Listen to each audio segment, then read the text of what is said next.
And then we have been in a series now the last couple of weeks. It's kind of a little mini series on gratitude, and we're going to be wrapping that up today.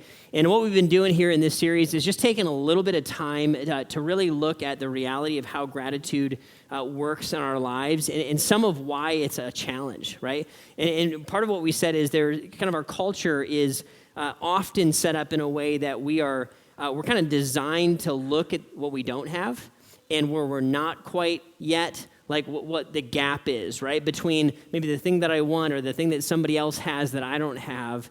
And what it tends to create is a lot of discontentment, and it tends to pull the joy out of me and make me long for kind of the chase of having more or gaining more, where all the while there's all of this that God has already done for us.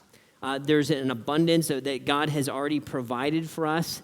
It's just kind of hard to recognize it. And we said what we want to do in this series is try to kind of dial back in and look at what God is doing and pay a little more attention to that. We said when we do that, we tend to experience more joy, more peace. There's kind of a sense of purpose, and I recognize, man, this is what I'm here for, and this is what God's already doing for me, and that creates a sense of awe and wonder, and that's really what we're part of what we're made to do, right? We're made to live in some of that, and that doesn't just feel good. That is good. It's good for us, and it's good to live in that. So that's what we've been doing over the last few weeks now. We've been in the book of Psalms, right? Kind of bouncing around, looking at a few different Psalms. We're going to do that today as well.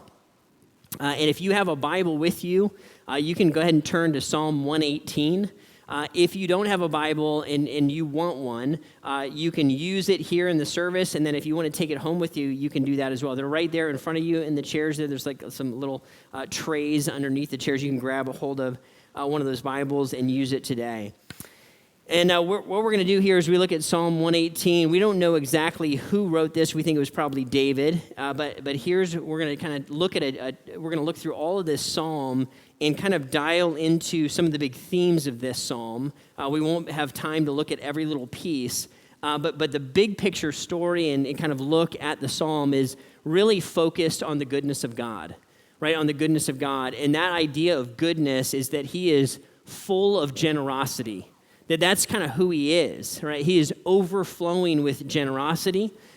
In fact, 1 John would say that God is love, right? He doesn't just do love sometimes, doesn't just have love. He is it is his personhood, that he is love.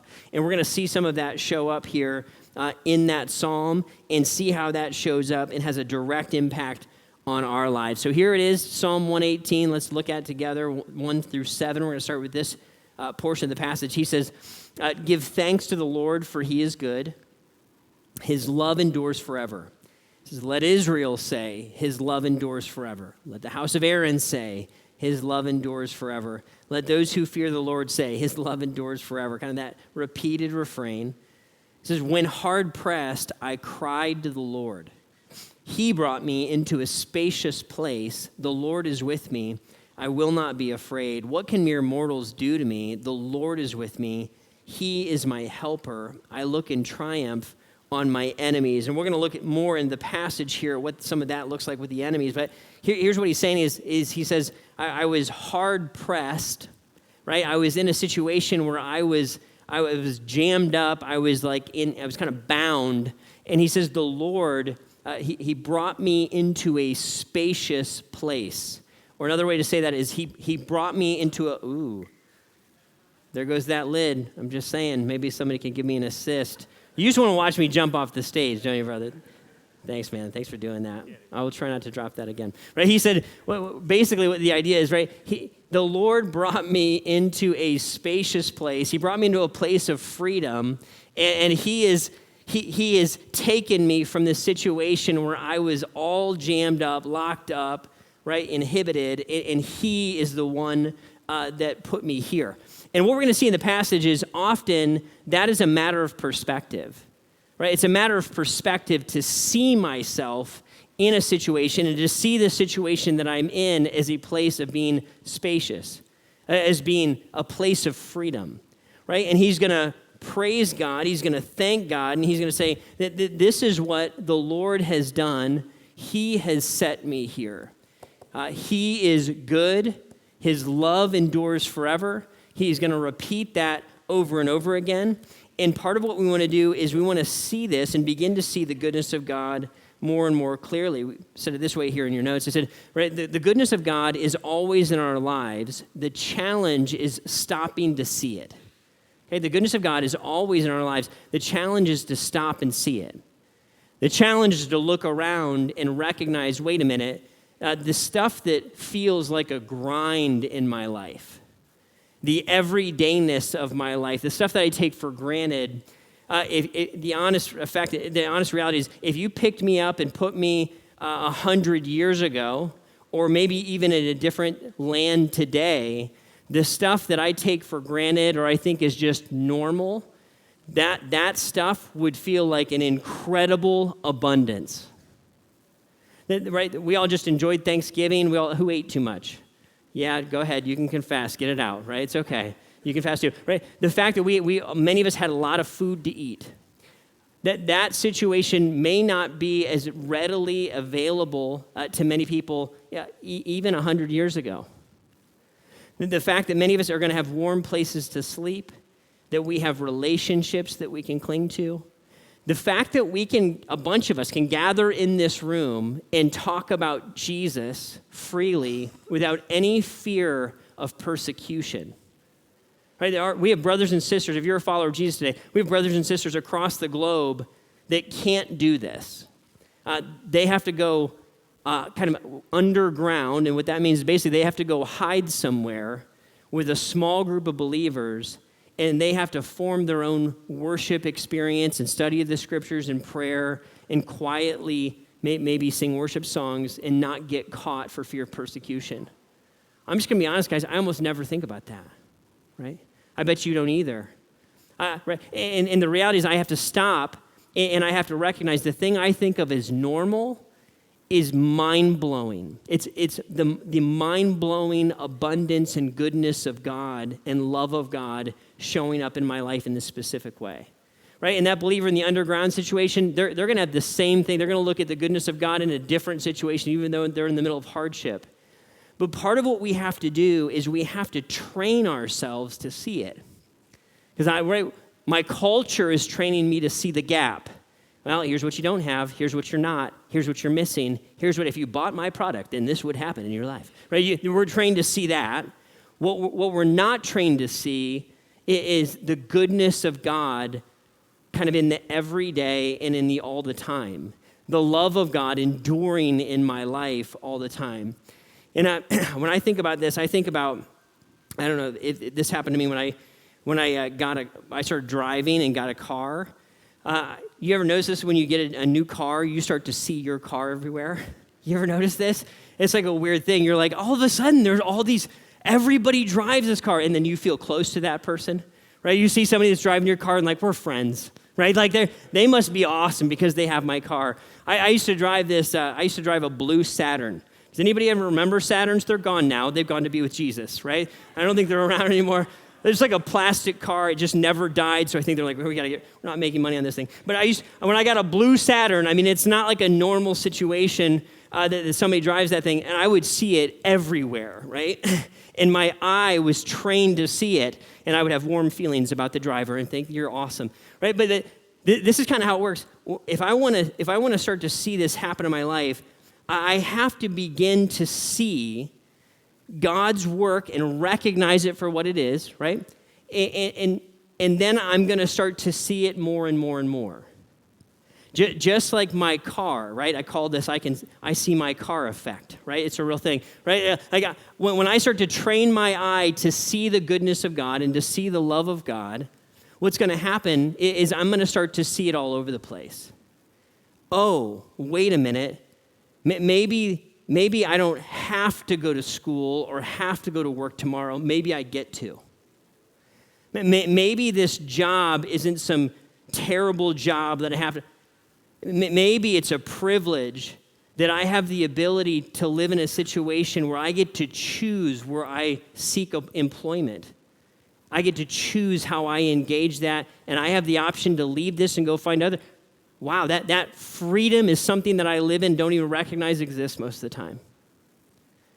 I was so convicted by this, just like looking at this reality, because when I start to open my eyes to it, the relationships, the people that God has placed around me, that I just kind of take for granted that they're there. God is gifting us with out of his goodness and from his love all the time. He has placed us in a spacious land, right? And even if I'm in the middle of hardship, which we're going to see the person in the psalm, of course, is, I want to begin to do this and practice this I see my car effect, I see the goodness of God effect wherever I am. And here's maybe a way to think of it. I think the way to do this and the place and the time to begin to do this, it is now. It's in the middle. It's before I get clarity. It's before there's a conclusion to whatever thing I'm in the middle of. It's before the thing that I'm waiting for to happen happens. The time to thank God and to see the goodness of God is in the middle, right? Because it's kind of, once we're done, every once in a while you get this moment of completion where you're like, yay, the thing happened and now it's done. And then that lasts for 48 seconds. And then I'm like, what's the next one, right? So most of our life is actually in the middle. Most of our life is actually spent waiting. So it's in the waiting, and it's before the conclusion that I want to thank God for what he is doing in and around me and through me, his goodness, his kindness to me, the ways that he's providing, the ways that he's showing up and loving. And as I start to see that, I'm going to start to see it more and more and more. And then I start to transform into a person of joy more and more and more. Now, I'm saying this as a person on the journey to becoming this. I'm learning this, right? Because at least in my life, I get drawn into seeing the gap. I like to move things forward. I like to think about the future. So I find this all the time in my life that I have to work really hard to be in the thing that I'm doing. I would do this a lot. I don't know if you guys ever experienced this. You ever wish time away? I just wish this day was done.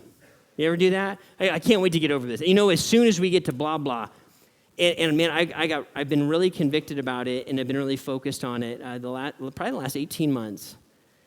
And I'm trying to live in the day that I'm in and try to find what God is doing right here, right now.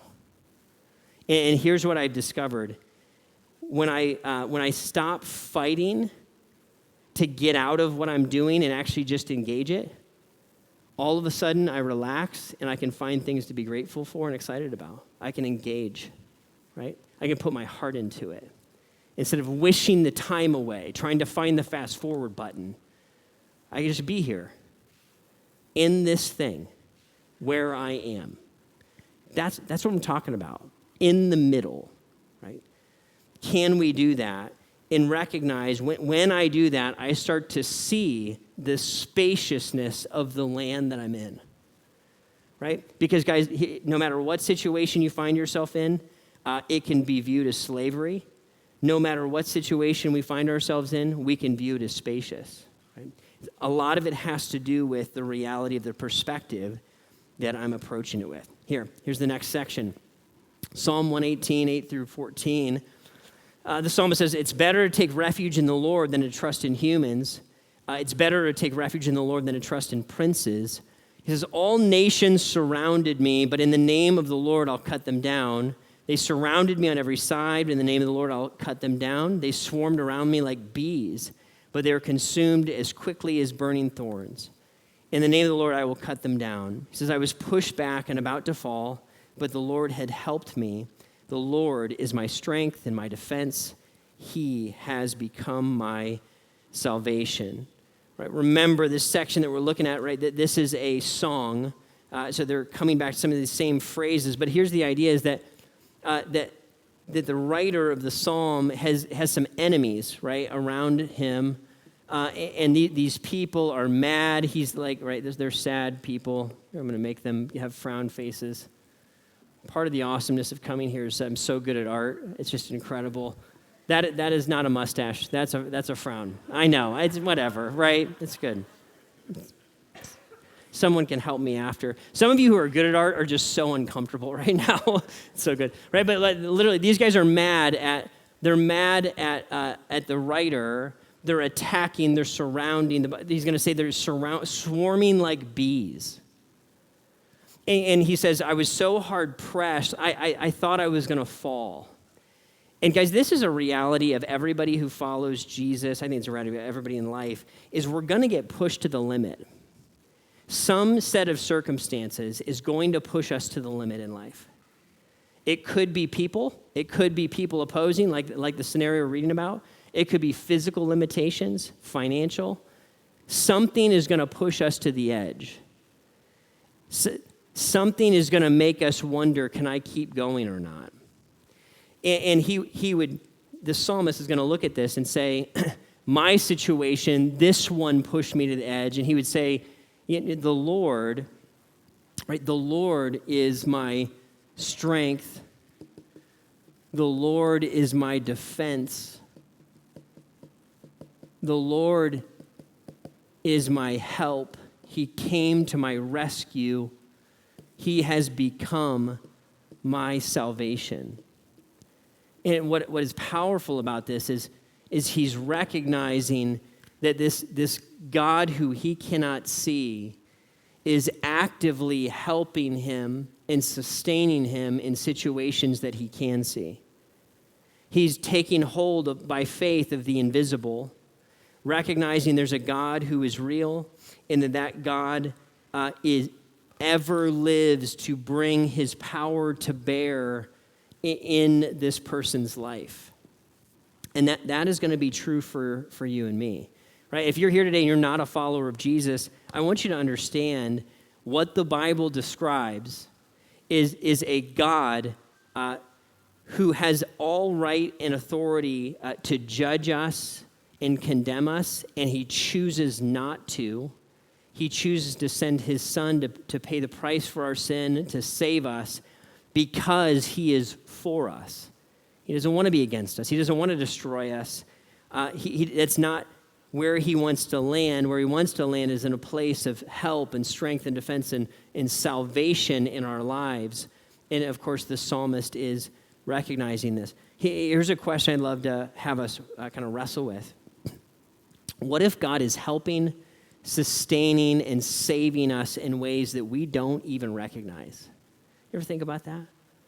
What if God is real, the way the Bible talks about him, and he's active, what if it's actually that close call that you had wasn't just man, I got lucky. What if that was God himself sustaining your life? What if that thing that could have been a big thing and turned out to not be a big thing, wasn't just an accident or a thing that man, I'm glad I got out of that one. What if that was actually God himself showing up, protecting, providing, sustaining, empowering, surrounding me, like we talked about last week, that he encamps around those who fear him? You ever wonder about that? Sometimes I'm like, I don't think I even recognize a fraction of what God's doing. His thought is keeping me alive. Like the fact that he is consciously, by his power, sustaining my life is real. And he has the power to pull that away. And the fact that he doesn't is a gift and an act of his kindness.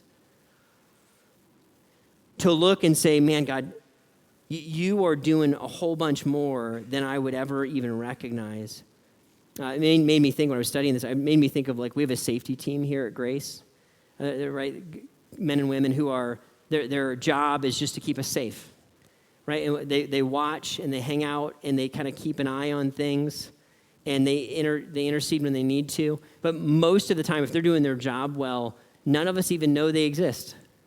None of us see them. None of us know that it's even happening because they're going to dismantle and disarm most things before they even surface. I wonder if that's not how God is working in our lives, and we chalk it up to luck or or good fortune, or sometimes, man, I've been guilty of this. Sometimes I even claim credit for it in my own pride, that I did something. God himself, in all of that, in spite of all of our weakness and failure, has chosen to surround us with his help and his love and his strength. And this is going to show up in all kinds of ways. Look at how the passage continues. Shouts of joy and victory resound in the tents of the righteous. They say, the Lord's right hand has done mighty things. The Lord's right hand is lifted high. The Lord's right hand has done mighty things. I will not die, but live. And I will proclaim what the Lord has done. The Lord has chastened me severely, but he has not given me over to death. Open for me the gates of the righteous. I'll enter and I'll give thanks to the Lord. This is the gate of the Lord through which the righteous may enter. I will give you thanks, for you have answered me. You have become my salvation. It says, the stone the builders rejected has become the cornerstone. The Lord has done this and is marvelous in our eyes. The Lord has done it this very day. Let us rejoice today and be glad. The psalmist is going to look and say, he's going to use this phrase, Lord, your right hand. And that phrase is going to be recognizing the power of God for his people. Right? When the Israelites were in Egypt and God released them from the slavery of the Egyptians, it was his strong right hand that set them free. And what he's saying is, God, I see you, I recognize you, that it's your right hand that is doing mighty things for me, that is helping me with my enemies and helping me in my weakness, that you're bringing this to bear for me. And because of that, I'm going to overflow. I'm going to overflow with thanks. And I'm going to overflow with gratitude. Right? It is out of my full heart that I can't help but give you praise and give you thanks and express gratitude in my heart to you and for what you have done. He goes on, he talks about this idea of the cornerstone that the builders rejected. Let me walk us through that real quick. So when a building was built, the builders would look for a stone that they could set as the foundation piece to make the rest of the building sound and level. Right? And what they're saying is there was this stone that the builders looked at and they said, not good enough. Not this one. We reject this potential cornerstone as the foundation for what we're doing. Here's what's fascinating. This writer of the Psalms recognized it. And by the way, if this is David, David would have been viewed as rejected as potential king, right? A throwaway. You and I would have that same potential experience as we experience rejection and weakness and difficulty. What's really fascinating is that phrase was applied to Jesus himself. That the Bible would say that Jesus was the cornerstone that the builders threw away. The religious leaders of the time looked at Jesus and were like, no, not this one. That this one's for the scrapyard. He's nothing. We'll destroy him. And he became the one that the whole thing is built on. The reject. The one that at first glance didn't appear to be anything. Became the one that the entirety of salvation and hope for the world would be built in and around and off of. What's so interesting is this, guys. When we look at how God works in our lives, he's going to look at people. Jesus would have been the first example of this. He's going to look at you and I. And although Jesus was perfect in every way, he's still rejected. You and I are not perfect. We have all kinds of weakness. We have faced rejection, difficulty, pain. And here's the great hope that we can have that can lead us to enormous gratitude. God will turn our rejection, our weakness, and our pain into a source of help for others and a source of praise for him. You need to hear me. If you're here and you wonder, you ask the question, can God use my life? Can my life make an impact? Can I be used for anything meaningful? Or have I gone too far? Or am I too messed up? Am I just too weird for this? I ask that. Right? Can God look at me, and can he look at me in my weakness, in my story, in my difficulty, in my pain, and even if somebody else has rejected you, right? If somebody else has thrown you and I away, God will look and say, that one, the weak one, the broken one, the one who has suffered, I can use that one greatly. I can use your life in powerful ways. In fact, all throughout the scriptures, God's going to do that. He's going to use people that have been hurt or have failed deeply, or at first glance seem to have some serious limitations and weaknesses. And he's like, I'm going to build something on that person. I'm going to build on that one, and I'm going to bless others and bring my help and my hope through them. He would look and say, that cornerstone that was rejected, Jesus led the way, and then we follow him in that. Recognizing that our lives can matter and our lives can bring praise to him. Goes on in the passage, says this, Lord, save us. Lord, grant us success. Blessed is he who comes in the name of the Lord. From the house of the Lord we bless you. The Lord is God. He has made his light shine upon us. With bows in hand, join in the festal procession up to the horns of the altar. You are my God, I will praise you. You are my God, I will exalt you. Give thanks to the Lord, for he is good. Again, his love endures forever. The writer of the Psalms is looking and saying, God, you have done this. We thank you. It's your work that has caused your light to shine upon us. We're ready to offer sacrifices. That's what that whole festal thing's about. We're ready to offer ourselves and give thanks to you for what you've done for us. God, you have been so good. You have been so kind. Would you continue to save us and be with us? Guys, here's the thing, right? The big picture of this whole conversation is this way of viewing things, this way of living and seeing, practicing gratitude, practicing thanks, it's not automatic, and it's a little bit countercultural. And when we do it, right, we're not just practicing gratitude in general to the universe. We're practicing the goodness of God. When I say thanks and when I practice gratitude, that has to be to someone. There's a source, right? And right, our culture is going to say it's the universe, it's the general blah of something. Here's the reality. Let me just give you the reality. It is the Lord. God himself is a real he's a person. He's eternal. He is love, and he is making conscious decisions to be generous in your life and in my life. I have to practice seeing that for what it is. The good that happens in my life is not just a result of our brilliance or even our hard work. We get to partner with him in that.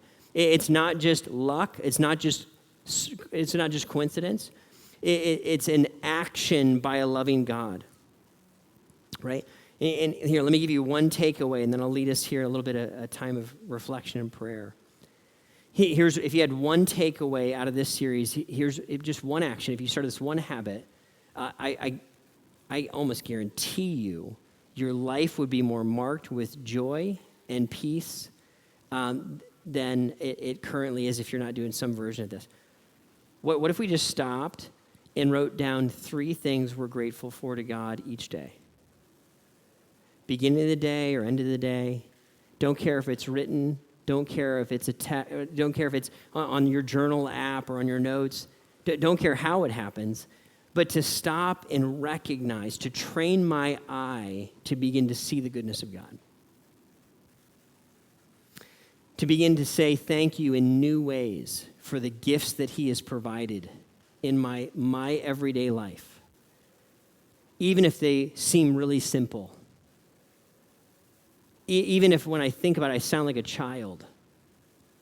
You ever notice how kids, they're blown away often. Small children are blown away by simple things. I want to be like that.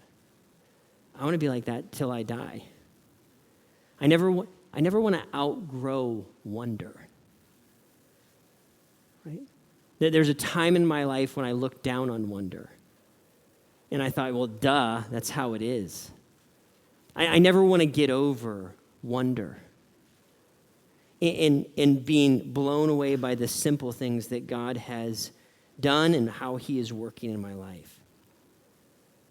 What if we did this? What if we landed here?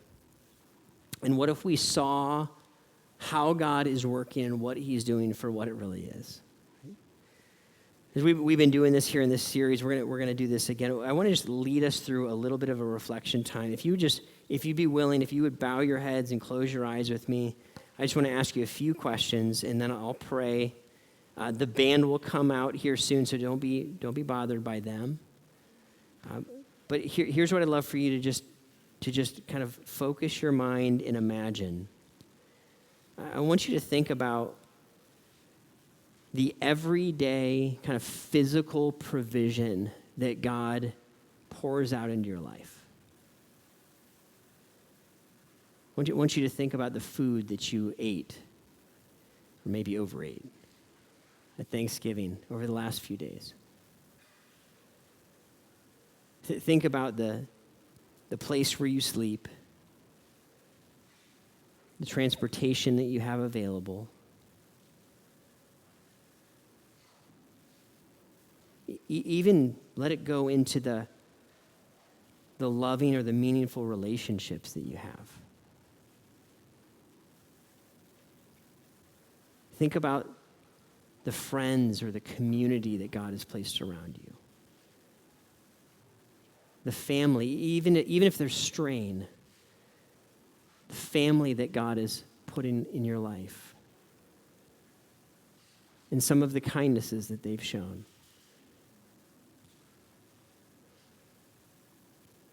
Think about the opportunities that you have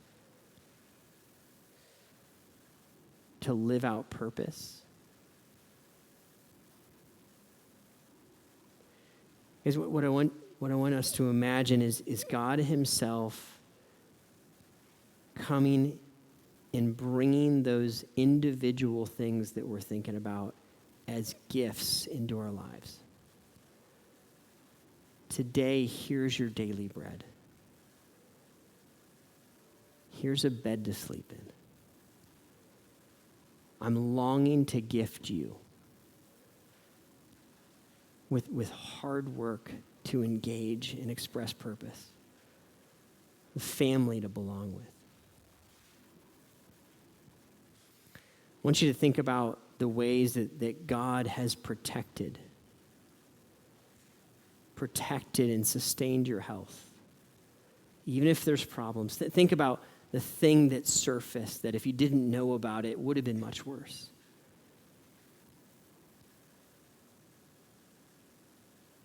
Will you receive that as a gift today? God's loving, tender kindness in your life. And lastly, would you think about Jesus, the cornerstone? Knowing everything we've ever done,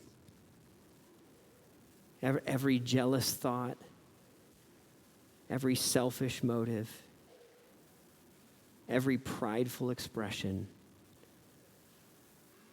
and him moving towards us saying, I'm going to pay for it. I will pay your way. I love you. I forgive you. I've already done it before you were born. I laid my life down for you out of love.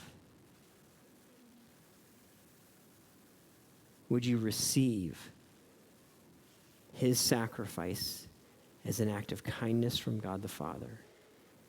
He gave us his protection, and he gave us his provision, and he gave us his own son. The goodness of God it's unlimited. Lord, today, would you help us to see this? You don't want us to feel guilty. You want us to have a relationship with you, and you want us to see your heart. That, God, you love us so much that you would do more than we could even measure. Your love is beyond measurement in our lives. And God, today, all we can do is say, thank you, Lord. Thank you for all of the ways, seen and unseen, that you take care of us. And today, God, we choose to praise you for who you are, for how you love, for sending Jesus. Thank you for being a God who is worthy of our trust, our affection, our attention,